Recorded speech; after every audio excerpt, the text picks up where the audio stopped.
Americans use these phrasal verbs every single day. Do you? Part 5. Look forward to. Look forward to means to feel excited about something in the future, to anticipate something positively, or to expect something with pleasure. It's important to note, it's always about the future.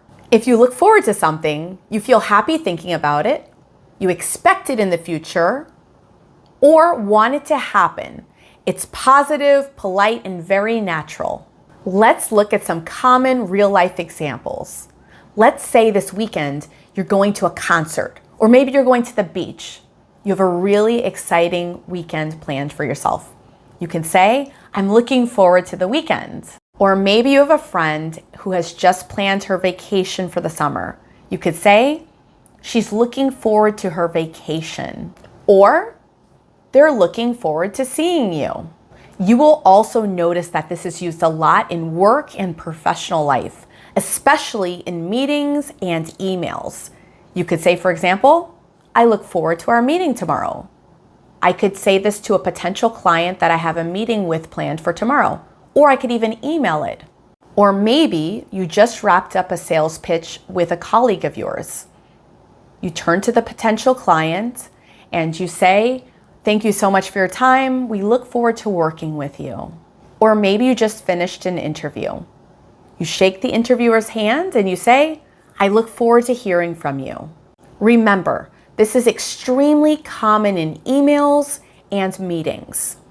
Also, I want you to think of excited for as being more casual, whereas look forward to is more polite and professional.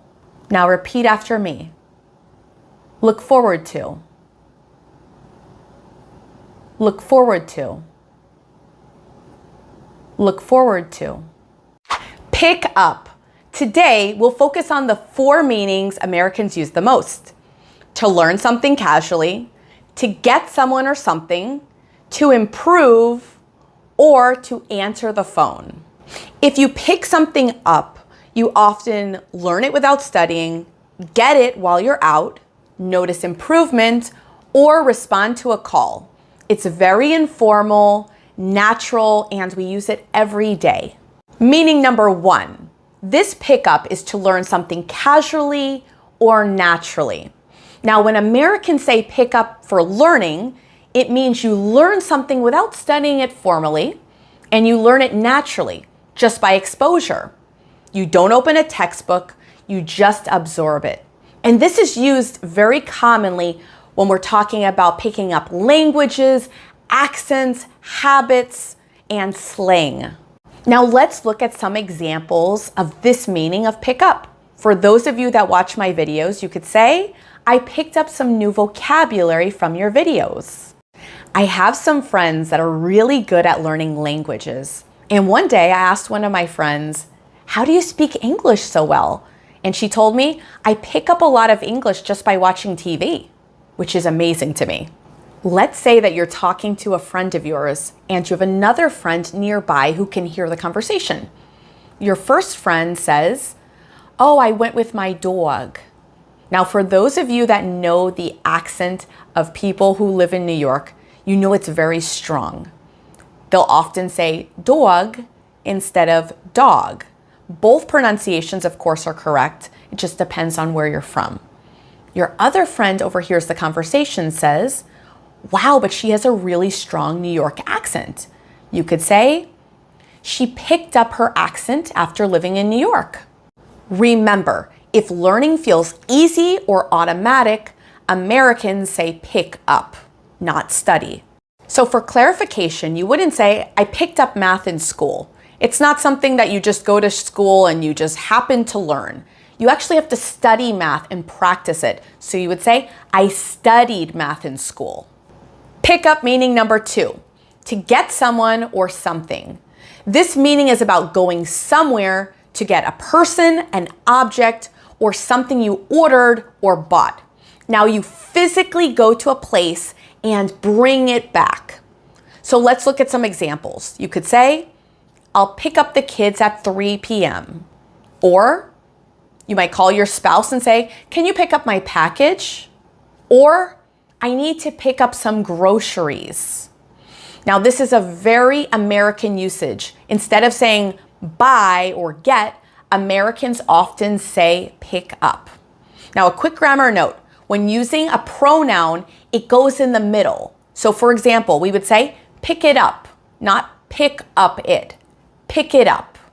Pick up meaning number 3 means to improve or increase.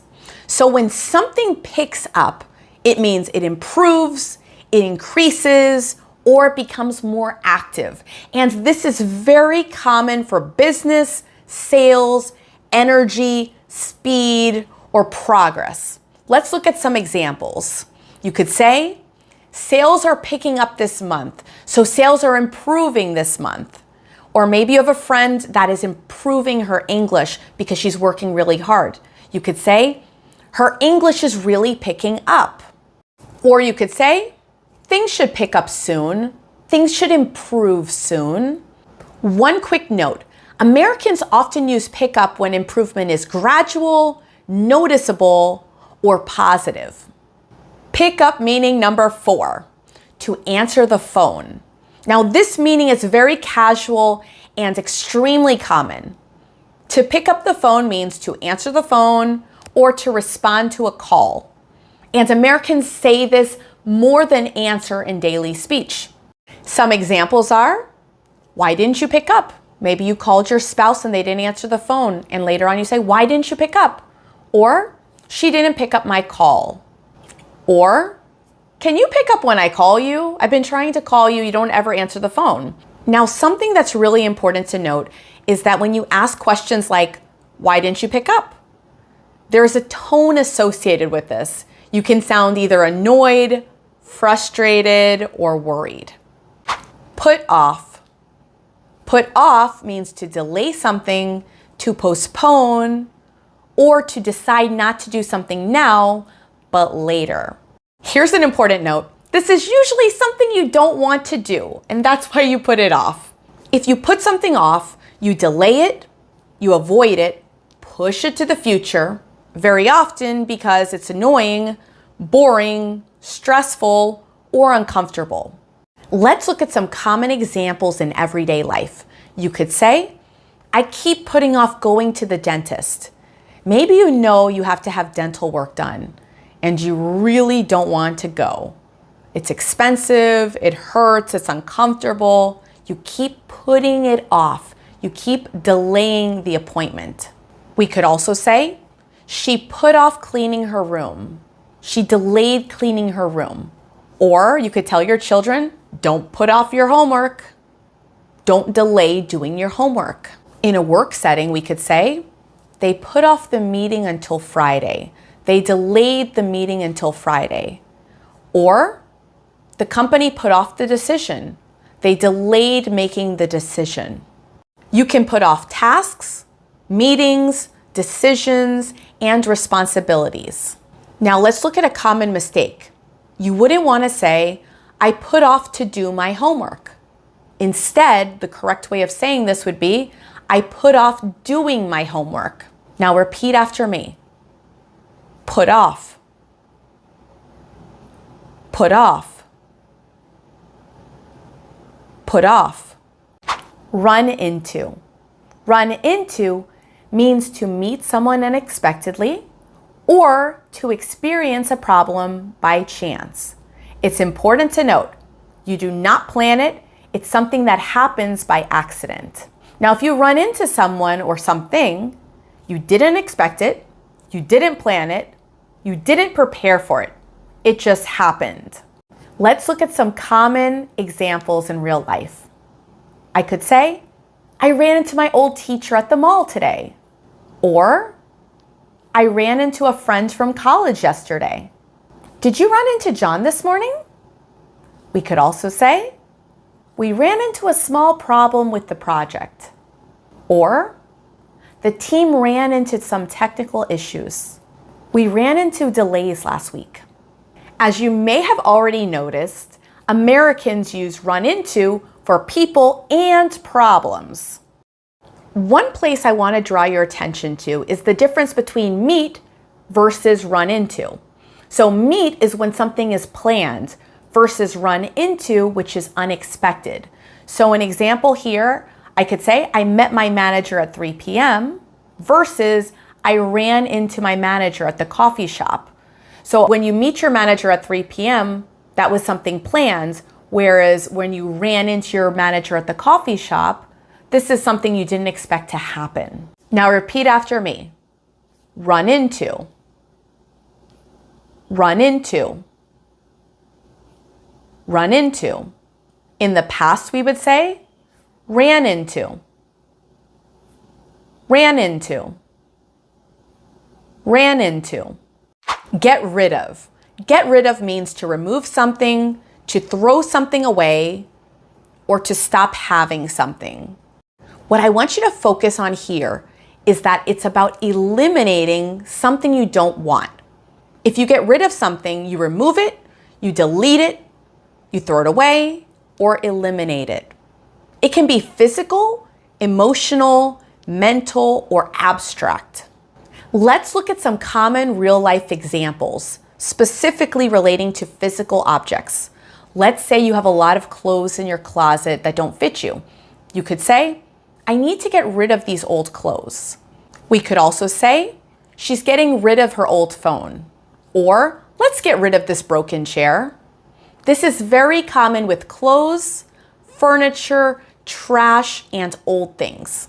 Now, if we use get rid of for problems and situations, we could say, for example, let's imagine you have a really bad headache and you can't get it to go away. You could say, how can I get rid of this headache? Or you could say, we need to get rid of this problem fast. We need this problem to go away quickly. Or, they finally got rid of the bugs. Now, if we look at get rid of relating to habits and feelings, I want you to imagine somebody that bites their nails all the time. And a friend says to them, you know, you should really stop biting your nails. That person could say, I'm trying to get rid of that bad habit. You could also say, she wants to get rid of stress. She's stressed out all the time and she doesn't want to get stressed out anymore. Or, he can't get rid of that fear.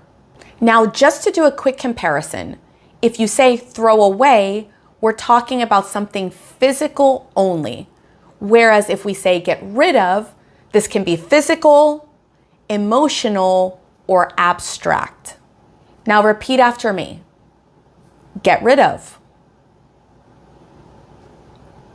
Get rid of. Get rid of. Now, if you haven't already seen parts 1 through 4 of phrasal verbs that Americans use every day, make sure to take a look in the description below where I have included their links for you.